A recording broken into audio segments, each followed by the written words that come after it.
Horlama nedir? Nedenleri ve belirtileri nelerdir? Horlama, toplumda pek önemsenmeyen ve çoğu zaman normal kabul edilen ama aslında ciddi sağlık sorunlarına neden olabilen bir problemdir. Horlama, sadece kişinin yaşam kalitesini bozmaz, ayrıca fiziksel sağlığına da ciddi zararlar verebilir.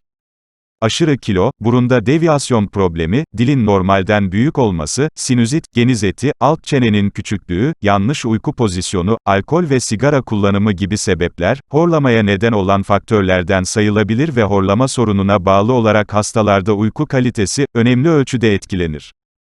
Horlama belirtileri nelerdir? Ağız kuruluğu, ağızda kötü koku, boğaz ağrısı, kendi horlama sesine uyanma, uyku yetersizliği, geceleri sık uyanma. Sizin için hazırladığımız videoda, horlama probleminizden kurtulmak için deneyebileceğiniz, doğal yöntemleri araştırdık.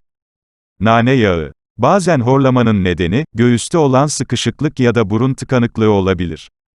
Nane yağı sinüslerin açılmasına yardım eder. Genellikle hava yollarınızı açan bir balgam söktürücü olarak kullanılır. Okaliptüs yağı. Okaliptüs, göğüste oluşan soğuk algınlıkları için kullanılan bitkisel bir tedavidir.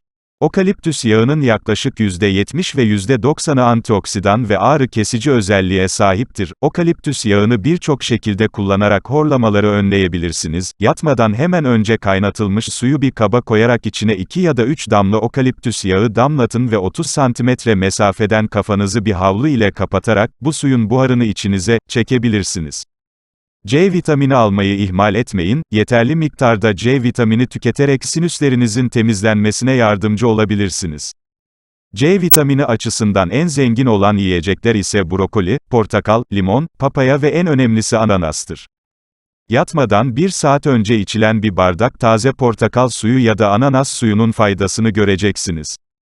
Horlamayı azaltacak doğal çare, bu içecek, tamamen doğal bileşenlerle yapılır ve vücudun ürettiği mukus miktarınızı azaltır ve bağışıklık sisteminizi güçlendirir. Ve en önemlisi, boğazınızı temizler.